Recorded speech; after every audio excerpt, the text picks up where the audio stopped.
Si tu es un entrepreneur, il y a de fortes chances que tu t'es lancé pour avoir plus de liberté de ton temps, de ton énergie, pouvoir travailler comme tu veux, quand tu veux, avec qui tu veux.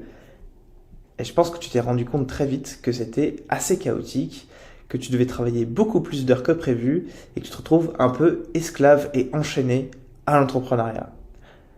Je suis Corentin, j'ai monté 5 business ces 3 dernières années et je vais vous montrer comment vous pouvez créer et construire des systèmes qui travaillent pour vous. Bon, construire un système qui travaille pour toi, c'est pas cool ça? Tu te lèves le matin, tu travailles 4 heures et ensuite tu vas profiter de la vie, de la liberté. C'est pas ce que tu voulais à la base quand tu t'es lancé dans l'entrepreneuriat? Ouais, on a tous voulu ça. Et pourtant, on s'est retrouvé dans une illusion de liberté, enchaîné à nos propres rêves, esclaves de nous-mêmes, comme je disais dans l'introduction. Parce que, en fait, on s'est dit, fin du salariat, moi j'ai envie d'être libre, j'ai envie de construire mon entreprise, mon business, j'ai envie de travailler pour moi. Et en fait, ça se traduit par énormément plus d'heures, souvent moins d'argent, en tout cas comparé au taux horaire de quand on était salarié par rapport au taux horaire de quand on est entrepreneur, ça n'a rien à voir. Et aussi, on n'a plus de limite. Plus de limite entre le jour et la nuit, la semaine et le week-end, plus de vacances, plus rien, 100% focus sur l'entreprise. Et tout ça parce qu'on n'a pas de structure. On n'a pas de structure, on est une petite brebis dans la cour des grands. On se rend pas compte, mais le salariat, ça nous donne énormément de structure. On se rend pas compte de l'acquisition client, on se rend pas compte de la facturation, on se rend pas compte de payer ses impôts, de tout en fait. Et tout ça, ça a un impact sur nous. Ça, on se dit qu'on va tout faire, on se dit qu'on va tout gérer, et au final, on se retrouve à travailler énormément pour, au final, des clopinettes. Alors, suivant, j'ai dit, voilà, la glorification du travail acharné, et ça, c'est un truc qui m'a énormément impacté, et je pense que ça impacte énormément de gens qui sont lancés dans l'entrepreneuriat, parce que, voilà, culturellement parlant, travailler comme une machine, c'est bien vu. C'est bien vu sur les réseaux sociaux, c'est bien vu dans son entourage. Je sais pas le nombre de fois que j'ai entendu « moi j'ai travaillé 40 heures cette semaine, je suis fatigué. » 40 heures? Mais attends, moi j'ai travaillé 60 heures cette semaine parce que je suis un entrepreneur. Et dis-toi que je suis même pas payé quand je fais la facturation. Ouais, bah ça, tu vois, c'est pas drôle. Ça, tu vois, faut arrêter ce truc-là. Allez, laisse-les au pire. Voilà. Maintenant, tu sais. Tu sais que c'est pas comme ça qu'on réussit. Tu sais que c'est pas comme ça qu'on fait des vrais business qui scale, des vrais business qui sont orientés vers la croissance. C'est pas comme ça qu'on fait. Au début, il faut mettre les heures. Hein. C'est pas ce que je dis. Au début, faut s'envoyer. Mais il y a un moment, quand tu commences à avoir une petite stabilité, tu vas sentir un plafond de verre au-dessus de ta tête. Tu vas sentir que tu te dis, mais attends, mais je prends un client de plus. Je peux pas, en fait. Je peux pas prendre un client supplémentaire. Je suis à 2 doigts du burn-out en permanence. Je suis à 2 doigts de craquer en permanence. Bon, c'est là que cette vidéo elle est importante finalement. J'aurais peut-être dû commencer par ça. C'est pas grave. On y va. La stabilité mentale. Comment tu peux prendre des bonnes décisions si t'es tout le temps stressé, si t'es tout le temps en panique, si tu perds tes cheveux, si tu dors pas assez la nuit. Comment tu peux faire avancer ton business? Comment tu peux prendre du recul si t'es toujours dans ce truc-là? Tu as besoin de stabilité mentale, tu as besoin d'avoir un truc qui te donne de la vision, qui te donne... t'as besoin de faire des pauses en fait. C'est comme quand tu vas faire de la muscu, t'as besoin de te reposer pour justement aller plus loin. Voilà. Pas plus vite, il faut pas aller plus vite, il faut aller plus loin. Et la stabilité relationnelle, les gars, si vous avez une femme, si vous avez une copine, si vous avez des enfants, n'attendez pas la lettre de divorce ou la rupture ou que vos enfants aient grandi pour commencer à profiter de votre entourage. Si vous n'êtes pas dans cette situation, profitez de vos parents, profitez de votre famille, profitez de vos amis. Nous sommes tous des êtres humains. On a besoin de connecter socialement. Ça aussi, c'est extrêmement important. Sinon, vous allez vous sentir extrêmement seul et vous allez aussi craquer. Voilà. Et c'est là que mentalement, vous devez faire un travail pour arrêter de travailler dans votre business, mais travailler sur votre business. Vous n'êtes pas des salariés déguisés, d'accord? Si vous êtes lancé dans l'entrepreneuriat pour vous dire, moi je suis menuisier, je vais faire menuisier, mais à mon compte, vous n'êtes pas un chef d'entreprise, vous n'êtes pas un entrepreneur, je suis désolé, vous êtes un salarié déguisé. Et c'est pas comme ça qu'on construit la liberté que vous voulez.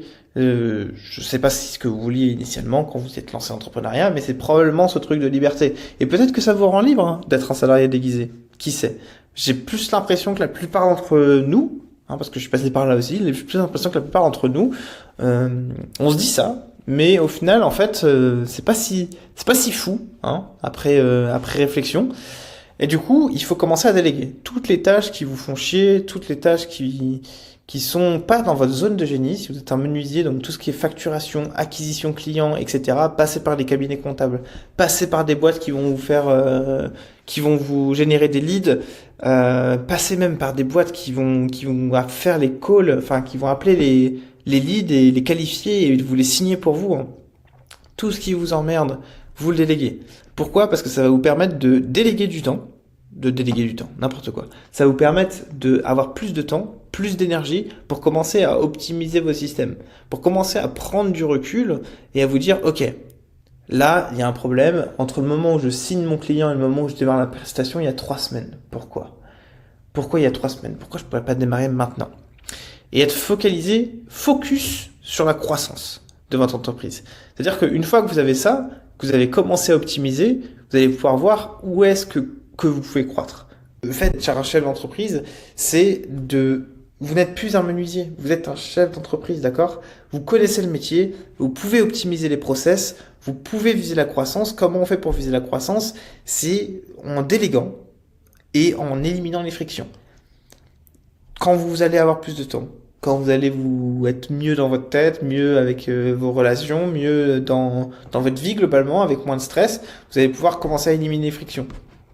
Les frictions, il y en aura toujours, que vous fassiez 1 million à l'année ou que vous fassiez 80K à l'année, c'est la même chose, il y a toujours des frictions. Plus vous allez recruter, plus vous allez viser la croissance et plus vous allez avoir de frictions, mais c'est votre métier de les déceler et de les résoudre. Je me répète, mais c'est extrêmement important. Bon, comment on met en place tout ça? Parce que souvent, la plupart d'entre vous, vous savez déjà ce que vous devez faire en fait, hein.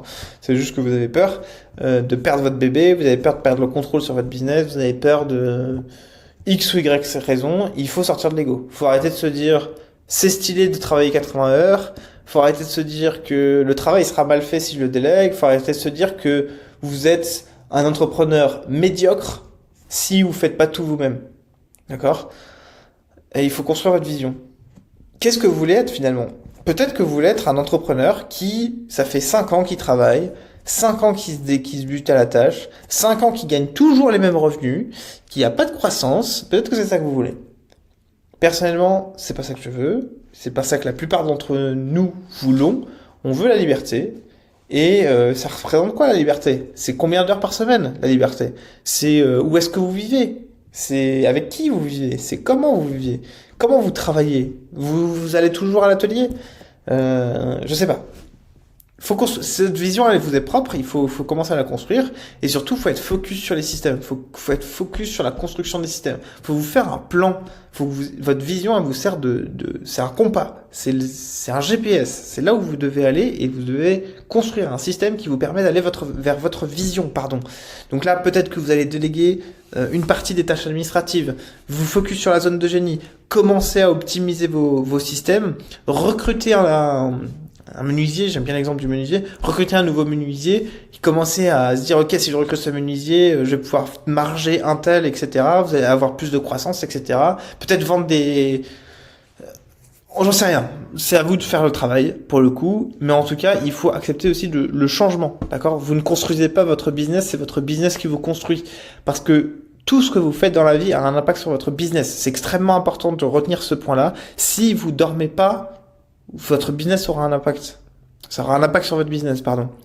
Donc, soyez flexible, ne dites pas que vous savez tout, d'accord? Mais je suis toujours ouvert à me remettre en question, je suis toujours ouvert à remettre en question mes systèmes, même ma vision, même mes plans, tout est à remettre en question de temps en temps, et il faut être flexible, voilà, il faut être flexible, et votre business est une réflexion de vous-même. Si ça va pas dans le business, peut-être que ça va pas avec vous. Tout simplement. Est-ce que vous mangez correctement? Est-ce que vous faites du sport? Est-ce que vous prenez soin de vos relations? Est-ce qu'il y a d'autres choses dans la vie qui vous stressent? Il faut prendre soin de ces choses-là. Voilà, tout simplement, il faut prendre soin de ces choses-là. Et c'est comme ça qu'on devient un vrai leader. On devient un vrai leader pas parce qu'on est le petit chef, on devient un vrai leader parce qu'on sait se remettre en question, on sait réfléchir, on sait prendre du recul et faire les choses. Voilà. J'espère que ça vous a plu. À la prochaine.